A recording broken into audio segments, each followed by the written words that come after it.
आणि महाराष्ट्र हे देशातील एक आघाडीचं राज्य म्हणून ओळखलं जातं आणि कल्याणकारी राज्याची संकल्पना राबवत असताना आर्थिक आघाडीवर देखील राज्य सुस्थितीत राहावं, आर्थिक शिस्त तिथं पाळली जावी यासाठी देखील सरकारचा प्रयत्न आहे। आणि ह्या सर्व गोष्टी नजरेसमोर ठेवून अध्यक्ष महोदय आम्ही अर्थसंकल्प मांडण्याचा प्रयत्न केलेला आहे आणि त्याच्यामध्ये वारकरी, महिला, शेतकरी, दुर्बल घटक, युवा पिढी या सर्वांचा हा अर्थसंकल्प आहे। शेतकऱ्यांना बळ देणारा हा अर्थसंकल्प आहे, महिलांना सशक्त करणारा अशा प्रकारचा अर्थसंकल्प अध्यक्ष महोदय या बाबतीमध्ये सगळ्यांनी ही गोष्ट लक्षामध्ये घेतली पाहिजे।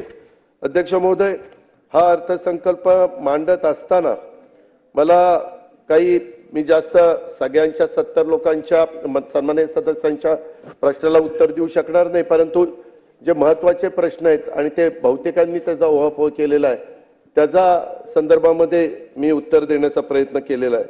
अध्यक्ष महोदय त्याच्यामध्ये पहिलं म्हणजे अर्थस्थितीच्या बाबत सन्माननीय सदस्यांनी, विरोधी पक्षनेते असतील किंवा काही सन्माननीय समोरचे सदस्य असतील किंवा महसूल आणि राजकोषीय तूट, कर्जाचा बोजा आणि एकूणच राज्याचा आर्थिक स्थितीबाबत चर्चा केली आणि काही प्रश्न हे निश्चितपणे त्यांनी उपस्थित केलेले आहे, साहजिकच आहे। त्या संदर्भामध्ये अध्यक्ष महोदय खरं तर मला सभागृहाला सांगायचं आहे की इथं आजपर्यंत एक रेकॉर्ड सन्माननीय जयंत पाटील साहेबांचं होतं, 9 वेळेला अर्थसंकल्प मांडायचं। जयंतराव बरोबर आहे ना, 9 वेळेला अर्थसंकल्प मांडायचं। पण अध्यक्ष महोदय मला या नाही आपल्या वानखेडे साहेब आता वर गेले, आता हयात असणार सलग होता ते तर रेकॉर्ड आहेच, जसं वसंतराव नाईकांचं सलग 11 वर्ष होतं त्याच्यावर ते जयंतराव, त्याबद्दल तुमचं अभिनंदन। अध्यक्ष महोदय मला 10 वेळेला अर्थसंकल्प काय करतात, मोठी जबाबदारी वाढल्यावर मूड बदलावा लागतो। नाही, कोणाच्या हाताखाली काम करत असताना सगळं तिथं ढकलावं लागतं की त्यांनी केलं, मी कुठं काय केलं।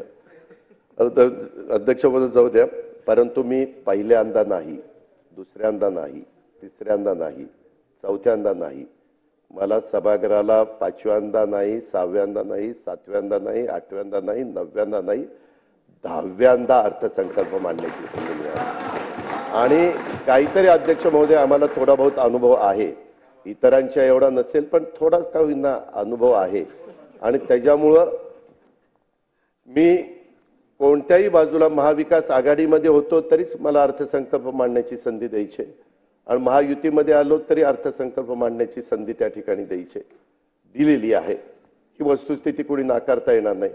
पण एक गोष्ट मी त्यावेळेस बघितली, महाविकास आघाडीकडनं अर्थसंकल्प मांडला की त्यावेळेस महायुती विरोध करायची, आता महायुतीकडनं मांडला की महाविकास आघाडी विरोध त्या ठिकाणी करते। भास्करबाई करायचे नाही।